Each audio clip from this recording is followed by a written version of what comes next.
우리 이종화 집사님, 이복인 권사님 아들 결혼식을 감사해서 또 나가실 때 또 떡으로 섬겨주실 거예요. 또 기도하고 드시면서 축복해 주시기를 바랍니다. 다음 주부터 이제 그 백신 접종을 완료한 사람들은 그 예배가 20%까지, 그런데 그게 아닌 이제 그 접종자와 미접종자가 섞여질 땐 그냥 그대로 10%예요.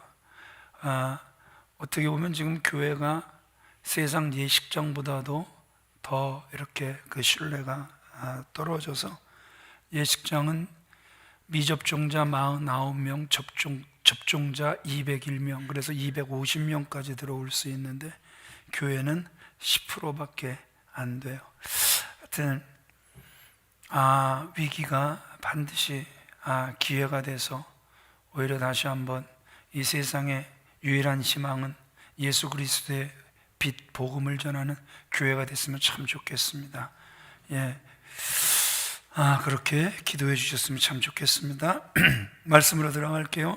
마이클 조던, 그 NBA에 살아있는 전설이다, 이렇게 이야기를 하죠. 그가 NBA에 처음 들어갔을 때 그도 풋내기잖아요. 그 경기장 안에 가득 차 있는 사람들의 열기, 환호성, 이 소리에 질려서 다리가 후들후들 떨릴 정도로 긴장을 했대요. 그때 한참 그때 당시 이제 저도 이제 LA에 있었으니까 그 LA에서 그 LA 레이커스 매직 존슨 같은 사람은 모든 사람들이 아주 농구의 우상과 같았습니다. 그러니까 사람들이 다 그런 사람을 응원했죠. 또 그때 당시 그 유명한 선수들은 마치 자신의 성공을 자랑이라도 하듯 아주 비싼 차, 그리고 값비싼 보석, 그리고 또 아주 값비싼 모피 코트를 걸치고 다니는 것도 유행이었습니다. 그 속에서 이 마이클 조던이 한없이 위축이 됩니다. 그는 성공보다도 더 걱정되는 것이 무엇이었냐 하면 사람들이 자기를 얕보지는 않을까, 그 걱정에 눌려 있었습니다. 그 걱정에 눌려있던 그 마이클 조던이 마치 그 철모르는 하급생이 그 상급생을 이렇게 따라하듯 이제 다른 선수들과 똑같이 되기 위해서 러시아산 너구리 털코트를 입고, 그리고 금은 보석, 아주 비싼 그러한 차를 탑니다. 그래야 되는 줄 알았던 거예요. 그런데 마이클 조던이 그렇게 좋은 차, 좋은 옷, 금은 보석으로 치장을 해도 그 앞선 그 유명 스타들의 그 자신감, 그리고 그 여유, 이거는 흉내낼 수 없더래요. 과연 지금 내가 이렇게 꾸미고 다니는 모습이 내가 바라던 성공인가 고민하던 이 마이클 조던이, 이건 아니야, 나는 이런 성공을 꿈꾸지 않았어. 그래서 이 조던이 그 우스운 짓을 그만두기로 작정을 하고, 이 흑인들은요, 이 곱슬머리가 얼마나 뻣뻣한지요, 그걸 그대로 두면 머릿속을 파고 들어갑니다. 그 정도로 뻣뻣해요. 그 정도로 세거든요. 그래서 그 흑인들이 이 머리를 이렇게 잘 길러 늘어뜨리는 것은요, 여러분 보통 정성을 들이는 게 아닙니다. 근데 이 마이클 조던이 이제 그 머리를 그냥 밀어버리죠. 그리고 오로지 그가 자신의 노력만을 믿기로 합니다. 나는 흑인이야. 그렇지만 나는 조금도 부끄러움이 없어. 그 대신 조던이 무엇을 결심하냐 하면 더욱더 운동을 열심히 하기로 결심을 합니다. 경기가 있는 날이나 없는 날이나 제일 먼저 운동장에 도착해서 혼자 꾸준히 연습을 합니다. 코트에서 땀 흘리며 그가 뛸 때 비로소 해방감, 그 자유함을 그 속에서 누리게 됩니다. 그러다 보니까 언젠가 자신이 그 NBA 안에 살아있는 전설이 되어 있더라, 그가 이렇게 이야기를 합니다. 오늘 본문은 이런 거예요. 다윗이 뭘 하는 것이죠? 1절로 10절을 읽으셨지만 인구 조사를 하고 있는 내용이에요. 하필이면 사무엘하, 이제 그 다윗이 정리가 되는 그 장에서 이제 그 다윗의 인구 조사 문제를 다루고 있습니다. 사무엘하 24장을 보면서 우리가 떨쳐낼 수 없는 게 뭐냐 하면 다윗의 교만이에요. 지난주 우리는 다윗의 어떤 모습을 보았습니까? 한없이 그 겸손한, 성령이 충만한 가운데 그의 입을 열어 지금까지 다윗과 같은 성군이 있어서 이 이스라엘이 태평성대를 누린다 할 때 그는 아니다, 모든 영광을 하나님께 올려드리고 또 그 모든 공을 37명의 용사들에게 돌리는, 야, 정말 하나님의 사람의 끝이 아름다우려면 이 정도까지 아름다울 수 있구나 싶을 정도로 아주 부러웠단 말입니다. 그런데 오늘 24장을 보면서 왜 그의 마무리가 이럴까? 참 안타까움을 금할 수가 없다라는 것이죠. 다시 말씀을 드립니다. 지금 다윗이 인구조사를 하고 있어요. 그런데 오늘 본문을 보면서 정말 잘 이해되지 않는 부분이 이런 거죠. 아니, 왕이 백성의 수를 세는 것, 그게 그렇게까지 잘못된 짓일까? 한 나라의 통치자로서 자신의 그 백성들의 수를 세는 것, 이거 지극히 당연한 거란 말입니다. 모세도요, 그가 여러분 그 넘버스라고 하는 민수기 1장부터 4장, 그가 첫 번째 인구 조사를 합니다. 그리고 민수기 26장에 두 번째 인구 조사를 합니다. 게다가 그 당시 주변국들 또한 인구 조사를 하지 않는 나라는 한 나라도 없었단 말입니다. 보세요, 싸울 만한 사람이 몇 명이나 있을까? 그리고 또 세금을 거둘 때 사람의 숫자를 세는 거 지극히 당연한 거란 말입니다. 우리 누가복음 2장 1절 말씀을 같이 읽어보겠습니다. 시작. 로마 황제 가이사 아구스도가 호족하라 하였으니, 가이사 아구스도가 천하의 호령을 하면서 호족하라 이렇게 명령을 내린단 말입니다. 이 로마의 황제가 왜 식민지에 호족을 하라 그럴까요? 이유는 뭡니까? 그래야 세금 걷어들이잖아요. 예, 거기에 호족하지 않은 사람들 불이익을 주고, 그래서 또 호족한 사람들에게는 악랄하게 또 피를 빨아 세금을 걷어들이기 위하여 호족하라 이렇게 이야기하는 거란 말입니다. 목자가 자기 양이 몇 마리인지 세는 거, 이거 지극히 당연한 것인데 다윗이 그 백성들의, 그 군사들의 수를 셈으로, 여러분 우리 사무엘하 24장 15절 같이 읽어볼까요? 시작. 사무엘하 시작. 이에 여호와께서 그 아침부터 정하신 때까지 전염병을 이스라엘에게 내리시니 단에서부터 브엘세바까지 백성이 죽은 자가 7만 명이라. 지금 전염병으로 죽은 사람이 몇만 명이다? 7만 명이다. 지금 코로나19로 인해서 여러분 우리나라에서 죽은 사람 몇 명인 줄 아세요? 초긴장을 하고 지금 예배조차 이렇게 점점 무너져가는 사람들이 너무너무 많죠. 합동 측, 통합 측, 이 코로나 2년 동안 그 성도를 거의, 합동 측은 50만 명이 54만 명, 한 통합 측은 한 47만 명, 100만 명 정도를 잃어버렸어요. 없어져 버렸어요. 한국이 6만 교회라 그랬는데 이 코로나19 기간 동안 1만 교회가 문을 닫아버렸다는 통계가 나왔어요. 어마어마하죠? 근데 죽은 수는 몇 명이에요? 지금 코로나19로 2년 동안 몇 명 죽었어요?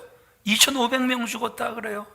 그러면 여러분, 세상에 지금 다윗이 그 인구조사, 그 군인들의 수를 센 게 뭐 그렇게 잘못됐다고 지금 하나님이 그 조그만 나라, 아니 그때는 뭐 막 이제 세력을 펼쳐나갔죠. 몇 명을 죽이세요? 7만 명을 죽이시는, 무엇 때문에 하나님께서 이토록 가혹한 심판을 하셨을까요? 여러분, 우린 이것을 알아야 되는 거예요. 죄라는 것은요, 여러분, 행동으로 나타나기 이전에 마음과 생각의 동기, 목적, 의도에서 이게 시작이 되는 거란 말입니다.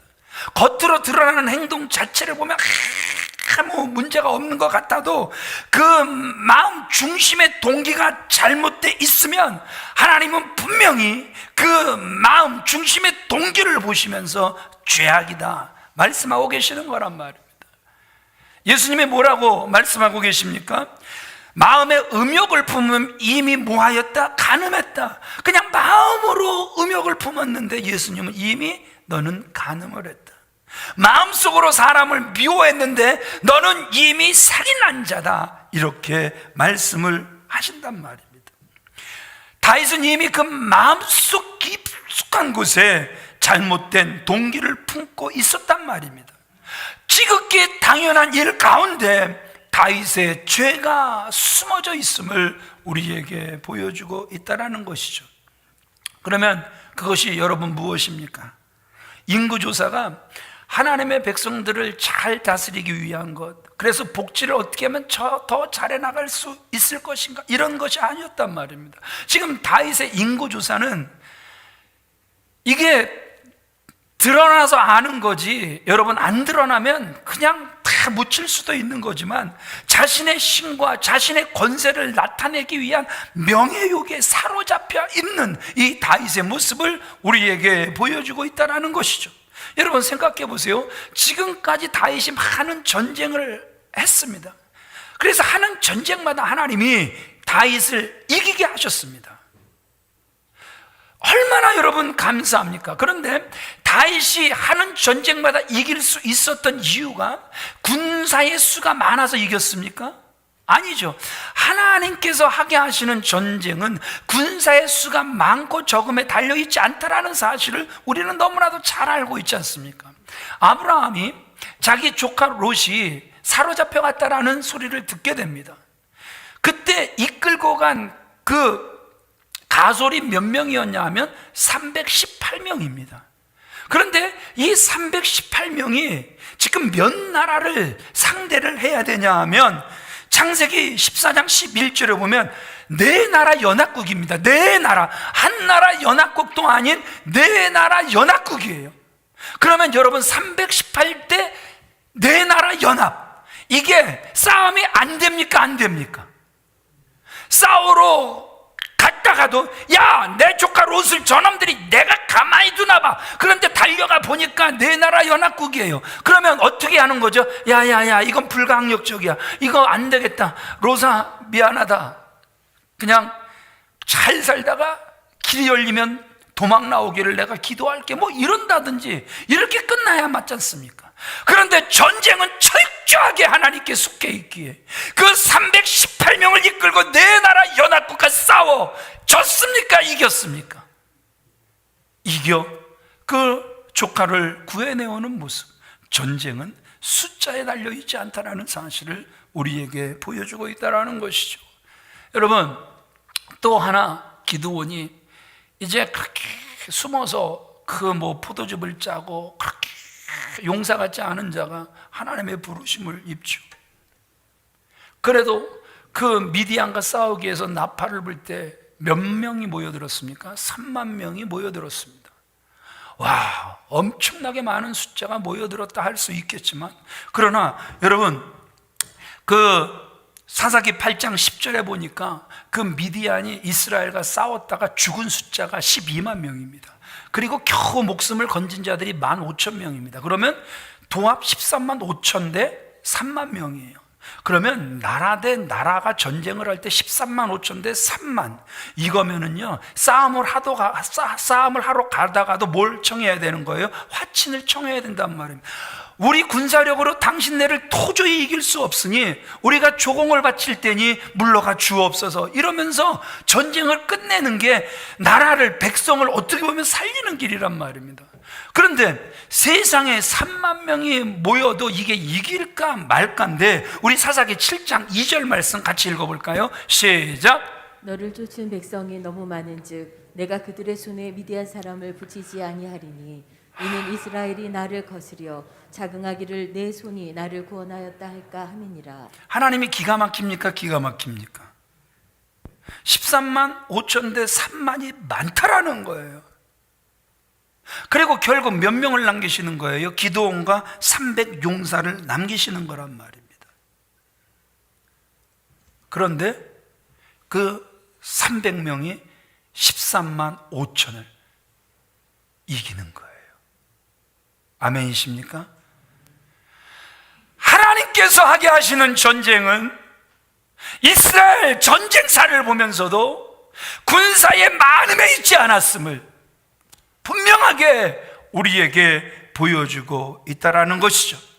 그런데 지금 다윗의 마음 안에는 이 전쟁에서의 승리를 자신의 공적으로 돌리려는 그 명예욕이 아주 은밀히 자리 잡고 있었다라는 것이죠. 다윗이 인구조사를 하려 할 때 다윗은 인구조사가 명예욕에 사로잡힌 교만한 행동이라고 1도 생각을 하지 않았을 거란 말입니다. 만약 그렇게 생각했다면 아마 진행하지 않았을 사람이 바로 다윗이란 말입니다. 그는 분명히 그것이 교만한 일이기보다는 하나님의 나라, 하나님의 백성들을 위한 일일 것이다, 그는 이렇게 말도 했을 거란 말입니다. 그러나 나는 명예욕이 아니고 나라를 위한 것이고 백성을 위한 것이라고 해도 하나님이 교만하다고 하면 그것은 교만한 거란 말입니다. 왜냐하면 중심을 보시는 분이시기 때문에 그렇다라는 것이죠. 그리고 저와 여러분들이 너무나도 잘 아시는 것처럼 그 교만은 결국 패망의 선봉이 되는데, 나만 망하게 하는 것이 아니라 나라를 망하게 하는, 하나님의 나라를 망하게 하는 이러한 일이 됨을 보여주고 있다는 것이죠. 내가 교만하면 나의 가족, 나의 교구, 나의 교회, 나의 구역, 내가 속한 직장, 사회까지도 절단낼 수 있는 것이 바로 교만이라는 사실을 우리에게 보여주고 있죠. 모세가 무리바에서 한번 교만해서 하나님의 영광을 나타내지 않고 물을 내려 꽝꽝 두 번 그 바위를 치며 자신을 나타냈다가 끝내 그는 어디를 들어가지 못했습니까? 가나안을 들어가지 못했음을 우리는 너무나도 잘 알고 있다는 것이죠. 오늘 다윗의 인구 조사를 보세요. 우리가 지난주에 그 37명의 용사 중에 누가 빠졌습니까? 요압. 늘 앞에 있는 것이 속을 새긴다고. 요압 얼마나 속을 새겼습니까? 전쟁을 해도 나라를 위한 전쟁 같은데 자신을 위한 전쟁을 하였고, 그리고 자신의 명예가 떨어지는 것 같으면 전쟁을 해갖고 자기 기분이 상하면 죽이고, 자기 동생을 죽였다고 화친을 청하러 온 사람을 또 불러다가 죽이는 아주 비정상적인 인간 요압. 그 요압이 다윗을 보니까 비정상인 거예요. 자, 3절 말씀 같이 읽어보겠습니다. 시작. 요압이 왕께 아뢰되 이 백성이 얼마든지 왕의 하나님 여호와께서 100배나 더하게 하사 내 주 왕의 눈으로 보게 하시기를 원하나이다. 그런데 내 주 왕은 어찌하여 이런 일을 기뻐하시나이까 하되. 왕이 살아있는 동안 하나님께서 100배나 더하게 하실 텐데, 왕이시여 어찌하여 이런 일을 하시려 하나이까? 요압의 눈으로 봐도 지금 다윗의 행동은 비정상적이었음을 우리에게 보여주고 있다는 것이죠. 우리 이 부분을 같이 읽어보겠습니다. 시작. 교만은 우리의 인생의 최후까지 언제든지 우리가 틈만 보이면 하나님을 바라보는 것이 아니라 나를 바라보며 나를 만족하는 그 순간에 우리의 심령 속으로 들어올 수 있는 무서운 죄악입니다. 수없이 하나님을 찬양하고 시를 지으며 노래했던 다윗조차도 이것을 막지 못했던 것을 보며 오늘 우리는 교만 가운데 살고 있음을 깨달아야 합니다. 최후 승리를 얻기까지 주의 십자가 사랑하리. 빛나며 유관 받기까지 험한 십자가 붙들겠네. 이게 우리 영의 소원이에요. 최후 승리 얻을 때까지 험한 십자가 반드시 놓치지 않고 붙들겠다라는. 다윗도 분명히 그것을 꿈꾸고, 그래서 지난 장에서도 보았지만 그 마지막 순간에도 성령 충만할 수 있었던 참으로 귀한 모습. 그런데 여러분, 사단은요, 이 악한 영은요, 사람이 그 마지막 순간까지 그 틈이 나는 거, 그래서 교만이 들어가고 명예욕이 들어가는 거, 이거 절대 놓치지를 않습니다. 오히려 붙이지를 하는 거죠. 숫자 세. 왕이 그것도 모르면 어떻게 해. 그냥 계속해서 십자가 붙들지 못하도록, 하나님 바라보고 하나님 의지하지 못하도록 수단과 방법을 가리지 않는 이러한 모습을 우리에게 보여주고 있다는 것이죠. 그런데 여러분, 다윗은 끝내 요압 같은 사람도 반대를 했는데 끝내 인구 조사를 하죠. 근데 여러분, 교회는 어떻습니까? 교회도 계속해서 출석하는 숫자를 세죠. 한국 교회에서 성공한 목회자의 척도가 무엇입니까? 성공한 교회의 척도가 무엇입니까? 교회에 얼마나 많은 사람이 모이는가 하는 것이죠. 곧 교인의 수가 성공의 척도가 되는 거예요. 그래서 막 교회가 숫자 부풀리기가 얼마나 심한지. 그러니까 공공연하게 이제 한국 교회가 지금도 말씀드렸죠. 이 2년 사이에 100만이 떨어졌다. 그러면 김순규 장로님, 국정원장이었던 김순규 장로님이 몇 년 전 만났을 때 한국 교회는 2단 포함해서 700만이다. 자기들이 아주 정확하게 조사를 한대요. 이건 틀릴래야 틀릴 수가 없대요. 그럼 2단 포함해서 700만 명. 그런데 우리는 계속해서 고집 부리면서 1200만이라고 이렇게 우기죠. 팍팍 우기죠. 거기다가 그 속에 누구도 있다? 2단도 있다. 그런데 세상에 또 2년 사이에 100만이 떨어졌다. 그것도 통합측 합동측에서만. 그러면 감리교, 성결교, 그렇죠? 우리 교단, 뭐 수도 없이 많은 그 교단들, 여러분 얼마나 많은 숫자가 떨어졌을까요? 그러면 죄송하지만 600만? 500만? 조금 좀 넘으면 넘을 수 있을까? 이제 1000만 크리스찬 이렇게 기도하는 건 이거는 위선 떠는 거란 말입니다. 이렇게 기도하는 그 자체가 아닌데도 계속 이 부풀리기에 익숙한 사람들의 기도가 되는 거란 말입니다. 여러분, 그래서 정말 저희 교회만이라도 부풀리게 하지 말고 숫자는 정확했으면 좋겠어요. 부끄러워도 정확했으면 좋겠어요. 참된 교회의 표지가 무엇인 줄 아십니까? 참된 교회의 표지는요, 다른 게 아니에요. 말씀이 바르게 선포되는 거예요. 성례가 바르게 진실되게 진행되는 거예요.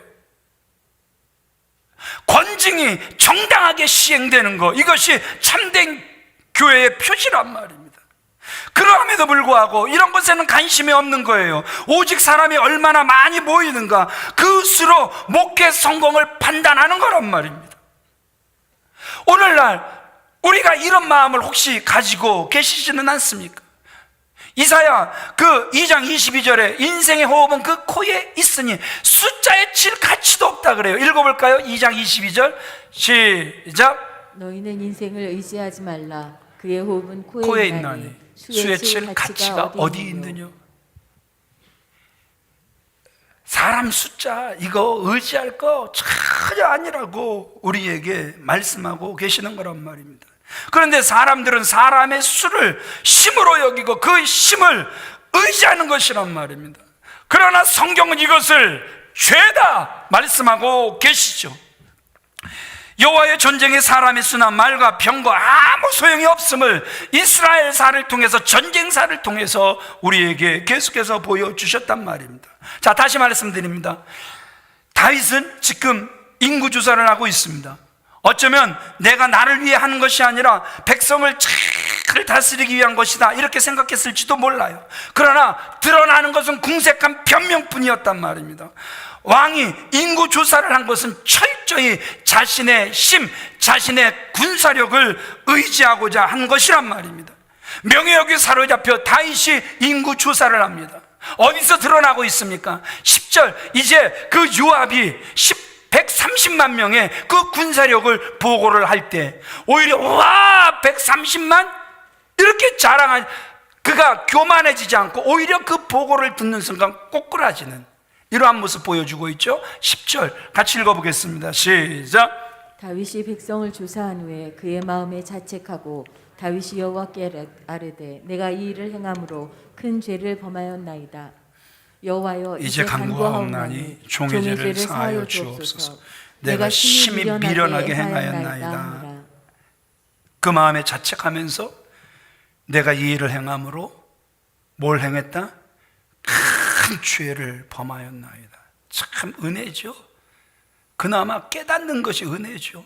깨닫지 못하고 망하는 사람들이, 명예욕에 사로잡혀 교만에 사로잡혀 망하는 사람들이 너무너무 많은데, 그래도 이 다윗의 이 사무엘 상하를 그래서 마무리하면서, 그래도 명예욕, 그래도 교만의 늪에 빠져 허우적거리다가 죽을 수도 있었을 텐데 끝내 깨닫게 하시는 하나님의 은혜를 다윗을 통해서 또 우리에게 보여주시더란 말입니다. 오늘 이 다윗을 통해 저와 여러분들이 한번 살펴야 되는 게 무엇이냐 하면, 따라합시다. 나는 교만하지 않은가? 지금 어떻게 보면 우리도 숫자를 세는 사람일 수 있어요. 이 교회 안에 나를 따르는 사람들이 얼마나 많은데, 이 교회 안에 내 말 한마디면 그냥 다 따라 나설 사람들이 지금 얼마나 많은데, 하나님을 바라보지 않고 혹시나 내가 의지할 수 있는 사람들의 숫자를 파악하고 계시는 분들은 없습니까? 남을 판단하고 나의 열심에 스스로 감탄하고 있지는 않은가 점검하고, 만약 그렇다면, 하나님이 그렇다 보여주셨다면 교만하다는 것, 이거 주님 앞에 인정하고 내려놓아야 한다는 것이죠. 왜요? 한 번의 교만으로 우리의 인생이 끝날 수 있기 때문에 그렇다라는 것입니다. 오늘 다시 한번 이 말씀을 통해 우리 자신을 바라보며 하나님 앞에 무릎 꿇을 수 있는 저와 여러분들이 다 되어지시길 주님의 이름으로 축원을 드립니다. 오늘 본문 말씀을 통해서 다윗이 몰랐던 것이 무엇입니까? 자기 합리화예요. 자기 합리화하는 경향이 있어서 많은 악을 선으로 착각하게 하는 것들이 있다라는 거예요. 많은 사람들이 바로 이 자기 합리화에 넘어가고 있어요. 성경은 그림 말하지 않는데 스스로 그렇게 판단하는 거예요. 나는 그런 대접을 받을 만한 자격이 있어. 하나님이 이 정도 가지고 나한테 뭐라고 안 하실 거야. 이번 일 이런 거는 어쩔 수 없잖아. 이게 크게 뭐 나쁜 일도 아닌데 뭘 이런 걸 갖고. 혹시 이런 마음이 여러분들 마음속에 들 때 이미 지금 내 안에 벌써 합리화의 일들이 진행되고 있다는 사실을 우리는 인정해야 된다는 것이죠. 우리는 크게 잘못되지 않은 일을 하는 것이 아니라 그 순간 하나님의 뜻이라 생각되는 것에 우리의 마음을 쏟아 부어야 된다는 것입니다. 하나님의 뜻이라고 생각하는 것에 우리는 반드시 그 하나님의 소원을 이루어 드려야 한다는 것이죠. 그러나 자기 합리화를 하는 사람은요, 자기가 지금 하고 싶어 하는 일이 하나님의 뜻일 가능성이 있으면 그것이 단지 10%의 가능성이, 그러면 나머지 90%는 그게 하나님의 뜻이 아닐 가능성이 훨씬 더 이미 그 마음속에 크게 자리 잡고 있는 거예요. 그럼에도 불구하고 여러분, 그 10%를요 결국 어떻게 하는 줄 아세요? 하나님의 뜻으로 몰고 가는 거예요. 합리화를 시켜버리는 거예요. 자기 합리화를 해서 스스로 이게 옳은 거야, 옳은 거야, 옳은 거야, 내가 하는 것이 옳은 거야, 옳은 거야, 옳은 거야, 자기 체면을 걸어가더란 말입니다. 오늘 여러분 잘 기억하셔야 돼요. 이 사건은 지금 다윗의 말년에 일어난 일입니다. 지난주에 보셨지만 성령 충만해서 성령의 말하게 하심을 따라 말하는 모습도 우리는 분명히 보았습니다. 그의 신앙이 성숙돼 있었지만 그는 자기 안에서 일어나고 있는 전쟁, 이것을 깨닫지 못했다라는 거예요. 자기 합리화가 하나님의 뜻을 가리고 있다라는 사실을 그가 알아채지 못했단 말입니다. 자, 그러면 자기 합리화 뒤에 무엇이 숨어 있는 것입니까? 그냥 내 고집입니까? 아니거든요. 자, 여러분, 우리 이 말씀을 똑같이 기록한 그 역대상, 우리 21장 1절 말씀을 같이 읽어보겠습니다. 시작. 사단이 일어나 이스라엘을 대적하고 다윗을 격동하여 이스라엘을 계수하게 하니라. 지금 다윗을 누가 격동하는 거예요? 지금 다윗을 누가 격동하고 있다고요? 아니, 군사력 정도는 알아야지. 그거 지극히 당연한 거야. 그거 거리끼지 말고 빨리 유압 재촉해서 빨리 그 일을 완성해. 누가 격동하고 있다고요? 죄송하지만 그 뒤에 사단이 있음을 우리에게 보여주고 있다라는 것입니다. 신앙이 성숙한 사람들은요, 하나님의 뜻이 아닌 것이, 하나님의 뜻이 아닌 것에 노 이거 정말 잘합니다. 그런데 또 신앙이 좋다 하는 사람들의 단점이 또 있는데 뭐냐 하면 합리화도 잘하는 거예요. 한번 내가 옳다 고집 부리기 시작하면 그 고집을 누구도 못 꺾는 거예요. 반드시 그 뜻을 관철시키고 만다라는 것이죠. 스스로 안에서 자기가 하고 싶은 일을 하나님의 뜻이라는 옷을 입혀서 합리화를 하더란 말입니다. 여러분, 하나님이 다윗이 그 군사력을 조사하는 것 왜 기뻐하지 않으셨습니까? 다윗은 아니라고 하겠지만 하나님을 의지하지 않고 자신의 힘을 의지한다, 이거 다윗이 인정할 수 있겠습니까? 그런데 하나님이 이제 그 신명기를 딱 보면 아직 왕이 세워지기도 전에 하나님이 미리 예견해 주시죠. 앞으로 너희들이 가나안 땅에 들어가게 되면 왕이 세워지게 될 거야. 근데 그 왕이 세워질 때 그 왕이 세 가지를 조심해야 된단다. 첫 번째는 병마를 많이 두지 말아라. 군사력을 의지하지 말라는 거죠.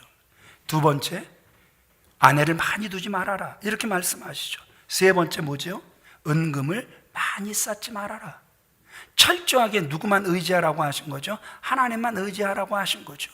그래서 다윗이 처음엔 너무너무 잘했어요. 그래서 많은 나라들과의 전쟁 속에 하나님이 싸우는 곳마다 이기게 하실 때 그는 그 군사력, 그래서 철병거를 활용하려고 하지 않습니다. 그 말 100마리 남겨놓고는 그 말에 발에 그 힘줄들을 다 끊어버렸던 그 다윗을 우리는 분명히 기억을 한단 말입니다.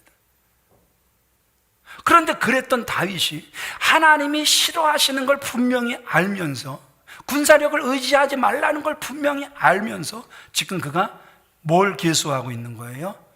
군사의 수를 계수하고 있다라는 것이죠. 요압이 보기에도 이것은 비정상적인 부분이었음을 분명히 우리에게 보여주고 있다라는 것이죠. 자, 오늘 1절이 이렇게 시작이 되죠. 우리 오늘 1절, 본문 1절 같이 읽어보겠습니다. 시작. 여호와께서 다시 이스라엘을 향하여 진노하사 그들을 치시려고 다윗을 격동시키사 가서 이스라엘과 유다의 인구를 조사하라 하신지라. 자, 지금 우리가 역대상 21장도 보았고 오늘 사무엘하 24장 1절도 보았습니다. 사무엘 하에서는 여호와께서 격동하시는 걸로 되어 있습니다. 그러나 여러분, 하나님은 결코 인간을 시험하시는 분이 아닙니다. 하나님의 시험을 테스트라 그럽니다. 그 테스트는 통과하면 상이 있습니다. 그러나 사단의 시험은 템테이션이라 그럽니다. 그거는 트라이얼이 따르게 되어 있습니다. 어마어마한 고통이 따르게 되어 있습니다. 지금 다윗 보세요. 요압을 통해서도 하나님이 말려보시지만 다윗이 안 듣습니까? 안 듣습니까? 안 듣죠. 유다에게 사단이 무슨 생각을 찔러놓죠? 예수님을 팔 생각을 찔러놓죠. 그러면 거부해야 되는 거예요? 거부해야 되는 거예요? 거부해야 되죠.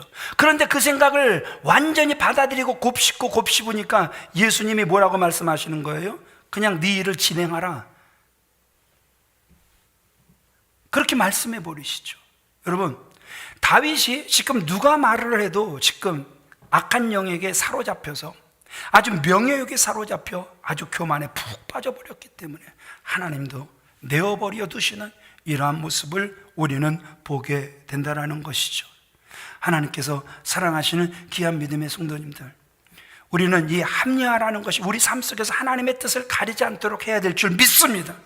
합리화는 죄인지도 모르고 행하는 것이 되더란 말입니다. 그래서 합리화는 교만하고 뻔뻔스러운 죄로 계속해서 자라가더란 말입니다. 그러기에 우리는 세상에서 말하는 큰 죄가 아닌 작은 죄들에 대해 우리가 합리화하면서 우리의 좋은 대로 행하고 있는 것이 없는지 오늘 말씀을 통해서 살필 수 있어야 된다는 것이죠. 말씀을 마치겠습니다. 이 땅은 우리의 믿음의 훈련장입니다. 훈련장에서 병사들에게 훈련할 수도 있고 안 할 수 있는 재량권이 있다면 얼마나 많은 병사들이 계속해서 훈련을 받겠습니까? 안 받으려고 할 거란 말입니다.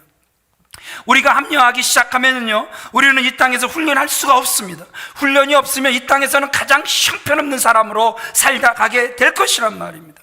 그러기에 오늘 다윗을 보면서 결코 우리 자신들을 합리화하지 않는 우리의 생각 10%는 그래 하나님의 생각일 수도 있겠다 하지만 이미 90%가 아니라고 하는데도, 그래서 대다수의 사람들이 이건 하나님의 방법이 아니잖아요 하는데도 자기 합리화를 시켜가면서 굳이 그 일을 이루어 가려고 하는 것, 하나님께서 결코 기뻐하시지 않는다는 사실을 오늘 다시 한번 다윗을 통해서 깨달아 알 수 있는, 합리화하려는 자체가 사단이 나를 격동시켜 말씀을 자기 마음대로 가해질하고 있는 모습이라는 사실을 우리는 알아야 한다는 것이죠.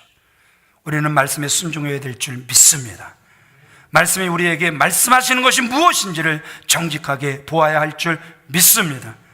합리화하며 자기 성 안에 갇혀 있지 말고 나와서 하나님 말씀 앞에 온전히 무릎 꿇을 수 있는 저와 여러분들이 다 되어지시길 우리 주 예수 그리스도의 이름으로 축원을 드립니다.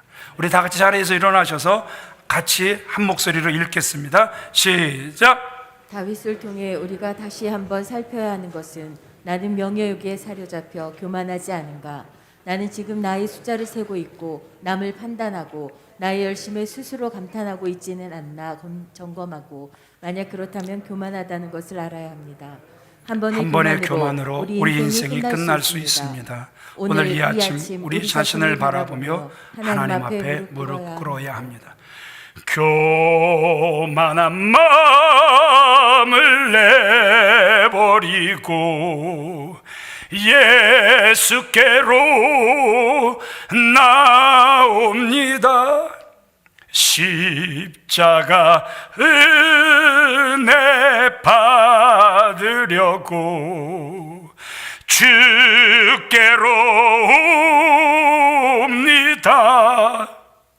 하나님께서 사랑하시는 귀한 믿음이 있습니다.